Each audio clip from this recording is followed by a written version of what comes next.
There's a lion and a fox living in the same forest. The lion is stronger, bigger, louder. Every animal knows his name. When he roars, the ground shakes. When he walks, everything moves out of his way. But the fox eats every single day. And the lion, half the time, he goes hungry. Machiavelli noticed this, and he wrote about it, not as a cute little fable, but as a cold, hard observation about how the world actually works. Strength without awareness is just noise. Size without strategy is just weight. And the loudest creature in the forest is not always the one who survives the winter. The fox doesn't roar. The fox watches. Now forget the animals. Look around you, right now, in your own life. Think about the person in your circle who always seems to land on their feet. Things go wrong. They recover. People come against them. Somehow those people end up worse off. Opportunities appear. They're already positioned to take them. You can never fully read them. You can never predict their next move. They never seem rattled. They never seem lost. You probably respect that person. You might even be a little unsettled by them. Here's what I want you to understand. That person is not lucky. That person is not naturally gifted with some rare talent you don't have. That person learned something specific, something that most people walk past their entire lives without ever picking up. They learned how to see without being seen. They learned that the less you show, the more power you hold. Here's the problem with most people. The second something happens, good or bad, it's on their face. The second they want something, they announce it. The second someone challenges them, they react. The second they have a plan, they share it. They move through life completely transparent, wide open, every thought visible, every emotion on display, every next move already telegraphed to anyone paying attention. And there are always people paying attention. That's the part nobody warns you about. While you're busy talking, someone is busy listening. And not because they care about you, because information is currency. And every time you open your mouth without thinking, you are handing out free money to people who will spend it against you. Machiavelli called this the fatal flaw of ambitious men. Not lack of talent, not lack of drive, the inability to be still. What you're about to watch is not about becoming cold or becoming someone you're not. It's about waking up to how the game is actually played. Each lesson in this video is a mirror. Hold it up to your own life and you will see exactly where you've been losing ground without even knowing it. Let's go deeper. Lesson 1. The death of the talker. There's a specific kind of man who walks into every situation ready to explain himself, ready to justify, ready to fill whatever silence exists with the sound of his own voice. He thinks this is confidence. He thinks talking fast, and talking often means he's in control of the room. But watch what actually happens. Every word out of his mouth is a door opening, and every open door is an invitation for the people around him to walk in, look around, and take notes. His frustrations, his insecurities, his plans, his fears, all of it coming out wrapped in sentences he thinks sound impressive. The people across from him are nodding, smiling, encouraging him to keep going, and they are collecting everything.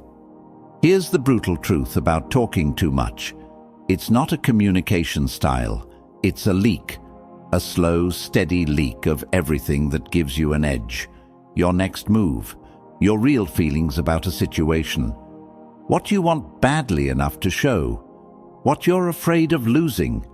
Every single one of those things, the moment it leaves your mouth, belongs to someone else now, and you cannot take it back.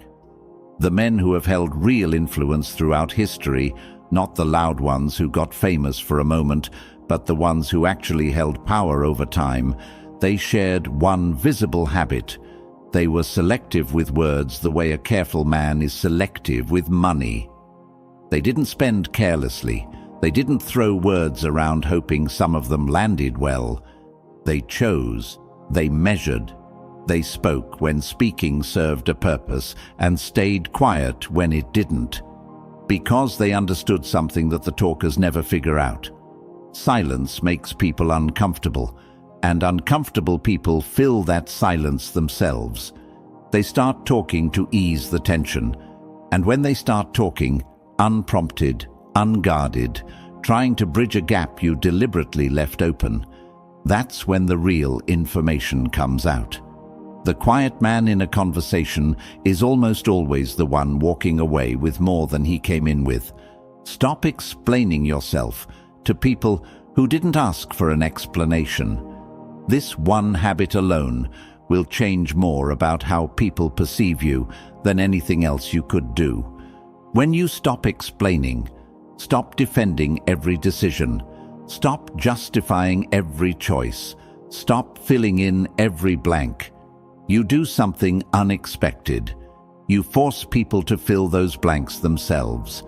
And almost always, what they imagine is more impressive than what you would have said. Mystery has weight. Transparency has none.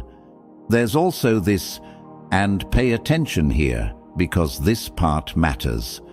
The man who talks too much about what he's going to do almost never does it. That's not a coincidence. Research actually backs this up. When you verbalize a goal, your brain registers a version of the satisfaction of achieving it before you've done any actual work. The talking becomes a substitute for the doing. You get the feeling of progress without the progress itself. The man who says nothing and simply does the work, he never has to announce the result. The result announces itself. Measure your words starting today. Not just in big conversations, in small ones too. In the daily back and forth where most of your information leaks happen without you even noticing, say what needs to be said, then stop. Completely. Don't add one sentence more than necessary. That extra sentence, the one you add because the silence felt awkward, that's usually the one that costs you. Your words are your ammunition. Stop firing them into the air. Lesson 2. The Silent Mind. Close your eyes for a second and just notice what's happening in your head right now. Go ahead. Actually do it. If you're like most people, there's a lot happening in there. A running list of things you haven't done yet. A conversation you're still processing from earlier. Something someone said that's still sitting wrong. A worry about something 2 weeks from now. Maybe a background hum of restlessness that you've gotten so used to that you barely notice it anymore. That noise, that constant churning, never-ending mental noise, is costing you more than you realize. Here's what mental noise actually does to you in practice. You're sitting across from someone important.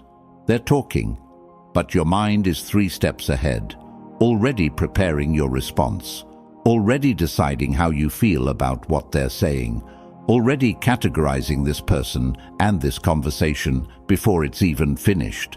So, you miss it.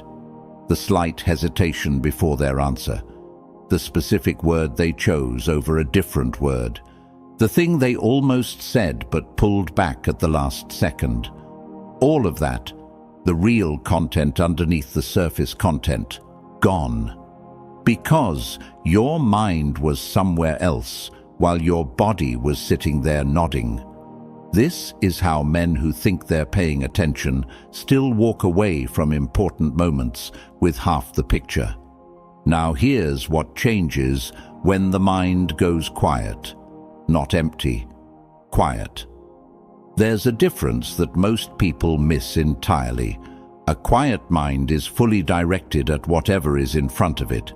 It's not suppressing thoughts. It's simply not following every thought that knocks on the door. A thought comes up, you notice it, you don't chase it. You return to right now, to this person, to this room, to what's actually happening in front of you. And when you're fully there, truly, completely there, you start catching things that other people walk right past. The way someone's energy shifts when a particular subject comes up, the thing they keep circling back to without realizing it, the gap between what they're saying and how their body is saying it. None of these details are hidden. They're right there on the surface, but they're only visible to someone whose mind isn't busy running its own separate program. Think about the calmest, most perceptive person you've ever been around. Didn't they seem almost unnaturally present? Like they were actually with you in a way that most people aren't. Like nothing was pulling at their attention from a different direction. That quality, that fullness of presence, it's magnetic. People open up to it without understanding why. They feel genuinely seen, maybe for the first time in a while, and so they give more. They say more. They reveal more. And the quiet mind receives all of it. The practical work here is simple, but not easy. Every time your mind drifts to yesterday, to tomorrow, to the imaginary argument, to the background worry, you bring it back. No frustration, no judgment, just a quiet return to the present moment. You do this 10 times a day, then 20. Then it becomes the natural pull of your attention rather than the exception. This is not a meditation sales pitch. This is basic mental hygiene for anyone who wants to operate at a level above the average person who spends most of their life somewhere other than where they actually are. Be where your feet are. Because the present moment, right here, right now, is the only place where real power actually lives. Lesson 3. The discipline of focus. Watch a man who has too many directions and you'll see a very specific kind of exhaustion on his face. Not the tired that comes from hard work. That kind of tired actually feels good at the end of the day. This is the tired that comes from spinning, from switching, from starting things and abandoning them, and starting new things and abandoning those too. He's busy every single day, and he has almost nothing to show for it. Here's what nobody tells you about focus. Real, locked-in, long-term focus. It's not just a productivity strategy. It's a form of power that compounds over time in ways that scattered effort simply cannot. Every day that you go deep on one thing, you're not just making progress on that thing. You're building a kind of understanding, a texture of knowledge and instinct that the person jumping between 10 things will never develop. Depth creates leverage, and leverage is what separates the man who works hard from the man who wins. There's a specific moment in the life of every man who eventually builds something worth building. It's the moment he gets honest with himself about what he's actually chasing versus what he's been chasing for appearances. The side thing he's doing because it sounds impressive. The goal he's pursuing because someone else told him he should want it. The direction he's moving in because it's familiar, not because it's right. That moment of honest reckoning, when he strips away everything that doesn't belong and stands in front of what actually matters to him, that's when focus becomes possible, not before. Because you cannot focus on something you don't actually care about. You can force yourself to show up. But real focus, the kind that sustains through difficulty and boredom and setbacks, only locks in when the target is genuinely yours. Now here's the part about focus that most people completely overlook. Focus is a boundary. Every time you say yes to one thing, you are saying no to 20 others. And the people who have never learned to say no, to opportunities, to requests, to distractions that feel important in the moment, they're not being generous. They're being scattered. And scattered men are easy to manipulate because they never build enough momentum in any direction to become truly independent. The focused man is harder to move, not because he's stubborn, but because he has somewhere specific to be, and a reason specific enough that small things don't pull him off course. His yes is rare, which makes it powerful. His no is clean, which makes him trustworthy. Pick one direction.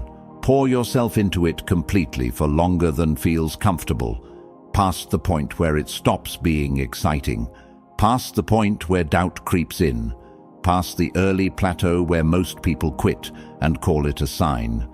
That's where it opens up.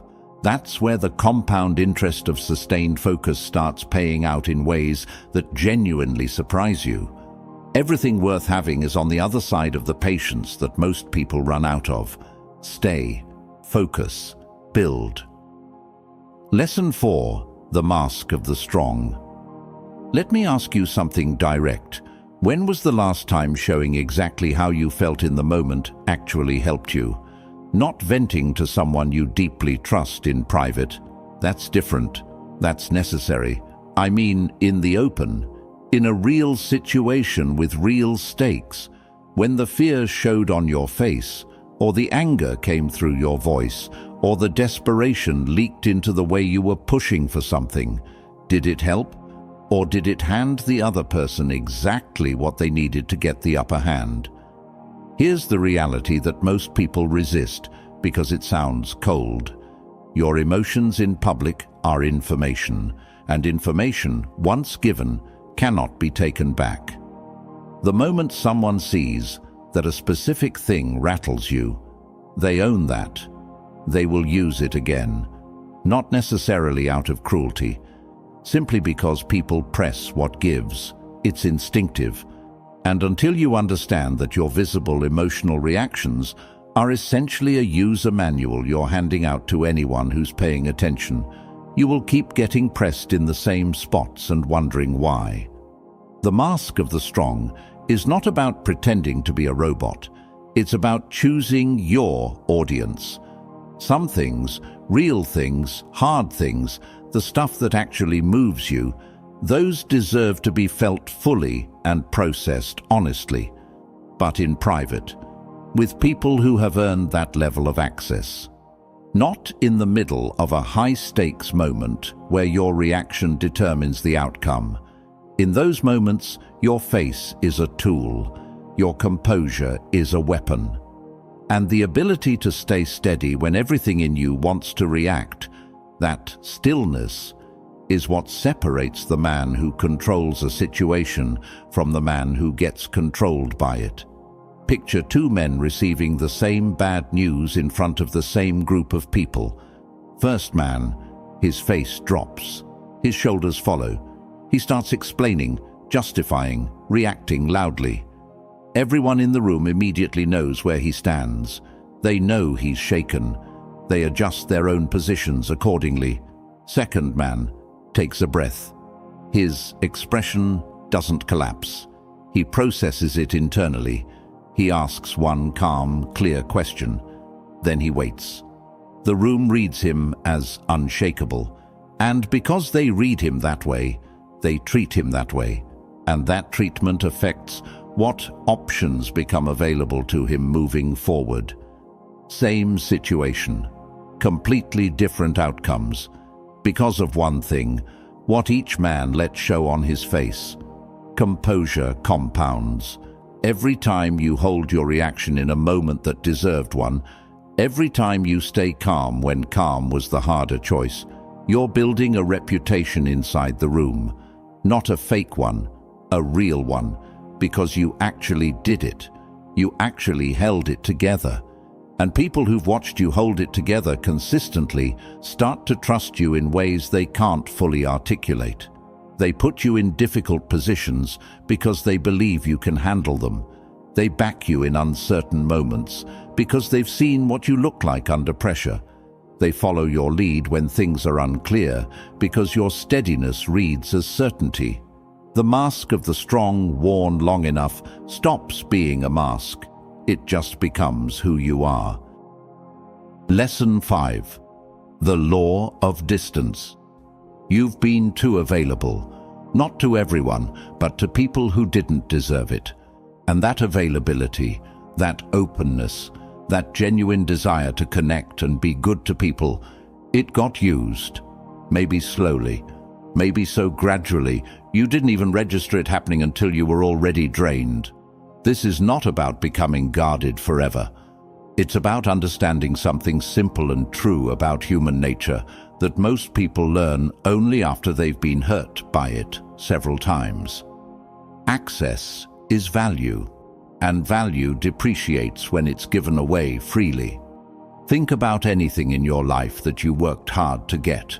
You treated it differently than the things that came easily. You were more careful with it, more appreciative of it. The effort involved created the respect. People are the same way. On both sides. When someone has to earn their way into your trust, they value what they find there. They've invested something to get close to you, and that investment makes them treat the closeness differently. But when you throw the doors open immediately, when you're fully available, completely transparent, wide open from day one, there's no investment, no weight, no earned respect for what they're being given, and things with no weight are easy to put down. So here's how you actually apply this. You watch before you extend. You let time do the filtering that your feelings in the moment cannot. Because in the moment, especially early in any relationship, you're mostly seeing what someone wants you to see. The real character reveals itself over time. Under stress, when they have something to gain by being dishonest, when keeping a commitment costs them something, those moments of revealed character, that's when you decide how close someone gets. Not on day one, not because they're charming, not because the connection feels easy and natural. Easy and natural means nothing without consistency over time. Distance is not the same as coldness. A man who maintains healthy distance is not closed off. He's selective. There's a massive difference. Closed-off men push everyone away equally. Selective men draw the right people closer while keeping the wrong ones at a respectful arm's length. The selective man still laughs, still connects, still shows genuine warmth. But that warmth is reserved. It means something. And people who receive it, the ones who've earned it, they know it means something, which makes them value it in a way that changes how they treat you. Guard your inner world like it's worth protecting, because it is. Everything you're building, internally, mentally, the vision you carry for your own life, that is the most valuable thing you own. And it needs to be surrounded by people whose presence adds to it, rather than subtracts from it. Not every person who smiles at you is your ally. Not every person who says the right things is safe. Time tells, behavior tells, actions under pressure tell. Let those things speak before you open the door all the way. Distance is not distrust. Distance is discernment. And discernment will protect you from more damage than any other single habit on this list. Lesson 6. The cold mind. The night before one of the biggest decisions of his life, a general sat alone. He didn't pace. He didn't call anyone. He didn't drink to calm his nerves or distract himself with noise. He sat with the weight of what tomorrow meant, and he felt it. All of it. The pressure, the uncertainty, the very real possibility that he was wrong. And then deliberately he put the feeling to the side. Not away, to the side. There's a difference. And he made his decision from the clearest part of his mind. The next morning, he moved, calmly, precisely, without hesitation, because the hesitation had already happened, in private, the night before, where it belonged. This is what the cold mind actually looks like. Not emotionless, sequenced, feel first, then decide, not simultaneously. The reason most people's decisions under pressure are poor is not because they feel things. Feeling things is fine. Feeling things is human. It's because they collapse the feeling and the deciding into the same moment. They make the call while the heat is still running the room, and hot decisions almost always need to be cleaned up later. Anger is the most expensive emotion a man can act from. Not because anger is wrong. Sometimes anger is the correct response to an incorrect situation. But anger as a decision-making state, anger as the fuel for your next move, that's where the damage comes from. Because angry decisions are almost never about the actual situation. They're about the feeling, and feelings want relief, not resolution. And those two things are rarely the same. The cold mind feels the anger, notes it, understands what it's pointing at, and then asks, separately from a different, quieter place, what the right response actually is. That gap between feeling and response is where intelligence lives. Here's a practical frame that changes everything once it clicks. Stop thinking of emotional control as suppression. Start thinking of it as sequencing. You're not cutting off the feeling, you're deciding when it gets to influence your actions. In private, on your own time, you process completely. You let it move through you without judgment. You get honest about what's really going on underneath the surface reaction.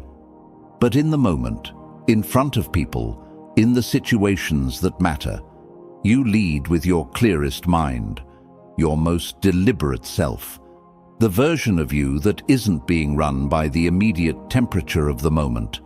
And here's what that discipline quietly builds over time. People start noticing that you're different under pressure, not detached, present, but steady. The kind of steady that makes others feel calmer just by being near you. There's a gravitational pull to a person who doesn't spike when things get hard. People move toward that. They trust it instinctively. And in moments of chaos, which life delivers regularly without asking your permission, the person who stays coldest mentally is almost always the person who sees the most clearly, who identifies the actual problem instead of reacting to the surface of it, who finds the move that everyone else, lost in their own heat, completely missed. Train the pause, earn the clarity, move when you're cold, every time. Lesson 7. The Untouchable Man. Let's get that straight immediately. The men who carry that quality, that settled, unshakable, impossible to rattle presence, didn't come out of the womb with it. They built it through years of choosing the harder response over the easier reaction, through years of sitting with discomfort instead of running from it, through years of staying quiet when everything in them wanted to speak, staying still when everything in them wanted to move, staying grounded when the people around them were losing theirs. It's constructed, piece by piece, decision by decision, which means it's available to you. Here's what the untouchable man is actually made of, and it's not what most people expect. It's not toughness in the way movies show toughness, not the loud guy who takes a punch and laughs, not the man who announces how unbothered he is by things, because the man who has to announce his unbothered state is, by definition, bothered. Real untouchability is quieter than that. It's a man who knows himself so completely, his values, his direction, his non-negotiables, that external attempts to define him, diminish him or destabilize him simply find no surface to grip. You can't rattle a man who isn't performing. You can only rattle a man who needs the performance to be believed. Here's where most men get tripped up on this. They confuse being untouchable with not caring.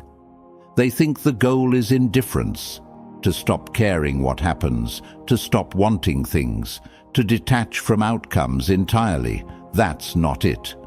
And that path leads to a different kind of emptiness. The untouchable man cares deeply about his work, about the people he's chosen, about where he's going. He feels things fully. but his care doesn't make him controllable. Because his care is directed by him consciously, rather than being available for anyone around him to grab and pull. He decides what matters.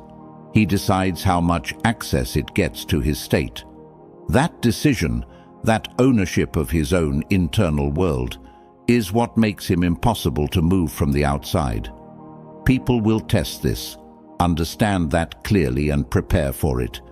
When you change, when you stop reacting the way you used to, stop being as readable as you were, stop being available in the same way, some people will push. They'll say you've changed like it's a complaint. They'll call the distance cold. They'll try the old buttons looking for the old responses. Let them. A man who has built something real internally doesn't need to defend it. He doesn't need to explain the change or justify the growth. He simply continues being what he's built. And the people who can't adjust to that version of him, that tells him exactly what he needed to know about them. Not everyone who was comfortable with the old you is safe around the new one. The destination this all points toward is not a finished product. It's a direction, a permanent orientation toward the version of yourself that operates from clarity instead of fear, from intention instead of reaction, from genuine internal strength instead of the performance of strength. Every day, in small invisible ways, you either move toward that man or away from him. There's no standing still. The lessons in this video, the mouth, the mind, the focus, the face, the circle, the coldness, the construction of self, none of them are one-time fixes. They're daily disciplines, practiced in ordinary moments, strengthened through repetition until they stop feeling like effort and start feeling like character. Build the man nobody can touch, starting with the next decision you make. 7 lessons, 1 direction. Talk with purpose, quiet your mind, lock in your focus, control what your face gives away, guard who gets close, feel deeply but decide coldly, and build steadily, quietly, without needing an audience, the version of yourself that the world cannot easily move. None of this is complicated, but simple is not the same as easy. Easy would be reacting every time something hits. Easy would be announcing your plans and waiting for applause. Easy would be letting everyone in and hoping for the best. Easy is what most people choose every day, and most people spend their lives wondering why they keep ending up in the same places. This path is different, narrower, quieter, longer. But what it builds is real, and real things last. If this video genuinely gave you something today, a shift, a new frame, a thing you're going to carry with you, then do one thing before you leave. Hit the like button right now. It tells us that this kind of content deserves to keep being made. Share this with one person who needs to hear it, not because you want to preach at them, but because some ideas are too useful to keep to yourself. And if you haven't subscribed yet, do it now. We make content built around real thinking and real growth, and what's coming next is worth being here for. The fox doesn't roar. He doesn't announce. He doesn't perform. He watches. He moves. He eats. Every day. That's the whole lesson. Everything else was just the long way of saying it. Now, go be the fox.